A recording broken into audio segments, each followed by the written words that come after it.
All right, guys. So welcome to a probably not the most professional tasting. Nah, that's not a good intro. That's not a good way to start it. Hey, so welcome to this review of the Ardbeg Perpetuum. This is also a bottle kill video. I had it for so long. I bought it at the beginning of my third year of uni, and I thought I would drink it at the end if I did well. I remember being really underwhelmed with the whiskey. Really interesting. I think it was just, I was into big flavors at the time. I think most of my friends in whiskey as well were into big flavors, and you kind of needed something big for it to stand out. So at the time I just, had a dram, I was like, meh, and never really drunk it again for a very long time. I had it again last year, and we grow. And I really appreciated it as a refined, well put together dram. It's probably why it's best if you have something that you don't like, just keep it around. Eventually, you'll probably go for a stage where that's exactly what you want. So Ardbeg Perpetuum, it's a mix of ex-bourbon and sherry casks. It's not particularly intense, pungent. Ardbeg are, really big with smoke. The smoke's a little more subdued in it. Let's take it as a comparison with the Ardbeg 10.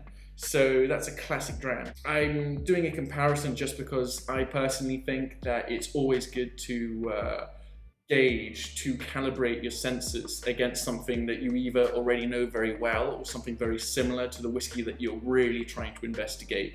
Just because it sets like an internal standard, you've got something to line yourself up against. It's a calibration of sorts. So Ardbeg 10, it's a great starting whiskey if you're trying Perpetuum afterwards. Got that peppery smoke. Parma violets, vanilla. Lovely, yeah. Little golden hue.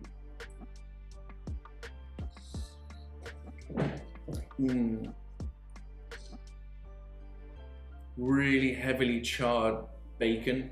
The herbalness of it all. The Parma violet flavors are also there as well. It's biscuity. I like the vanilla and the vanilla and the citrus there as well. It's lemony citrus. It's lovely. It's good. I did a little slurp there as well, just because it coats your olfactory organs. You can smell it a lot better. Yeah, straight away. A little bit of spice there as well. What is that? A little bit of light cinnamon. Very nice. Very nice, very light. A lot more vanilla in there now. I like it. It's not particularly, in my opinion, the most well-balanced dram.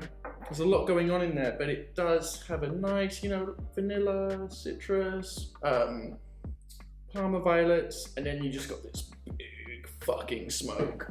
Pardon my French. Big, peppery, hefty smoke, and that takes up a big chunk of it.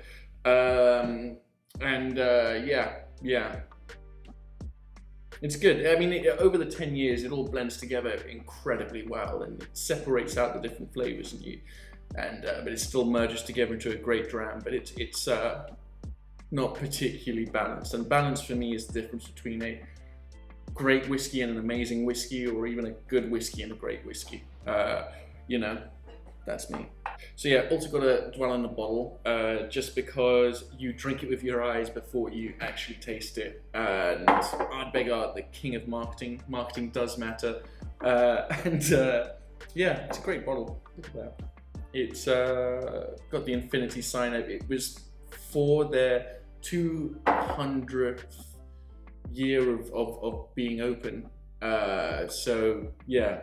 I think that's as well why a lot of people were a little disappointed that the whiskey wasn't more in your face. Then again, I think it's a pretty nice way to symbolize 200 years instead of just something crazy and that's stylish. I mean, there's a whole difference between fashion and class, and it is quite a classy dram as opposed to a fashionable cask. Ardbeg are really good with their marketing. Anyways, they always get full points for that. Also, in terms of the color, it's a little darker than the 10, a little more rosy. Wow. And that's why it's good to come back to things, because I really appreciate that now. It's so interesting because this was totally wasted on me. I don't know how many years ago it was. I just wanted big flavors at the time, and also as well, if you're in a busy place, you're not often going to give it the time and attention it really needs, unless you just want to be really kind of rude to everyone else you're with, because this is it needs a little extra time and attention, I guess, which during lockdown is the perfect time to give it that time and attention. So the Ardbeg 10 kind of hits you more, you know, with all of its flavors right away.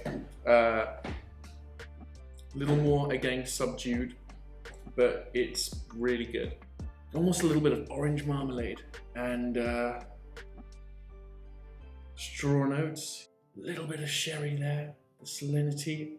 The smoke isn't as in your face, it's a little more kind of rounded and coal-like, yeah.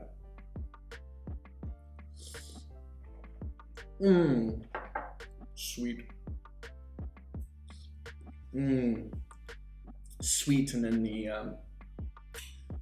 then the peat comes through, and it's thick, kind of rounded. It's not the peppery is just a little bit at the end. It's not like that intense pepperiness of the Ardbeg 10. It's just like a little kind of a tinglingness afterwards, and the smoke is really nice and round, smooth. Can I say creamy? I don't think it's creamy particularly. It's just nice and wholesome. There we go. So yeah, bourbon and the sherry cask together. This is more balanced. This is a quite a nice, sophisticated dram all put together. And yeah, now after just tasting it, then getting a lot more kind of herbal notes there. I really do appreciate this dram. We live, we learn, we grow, and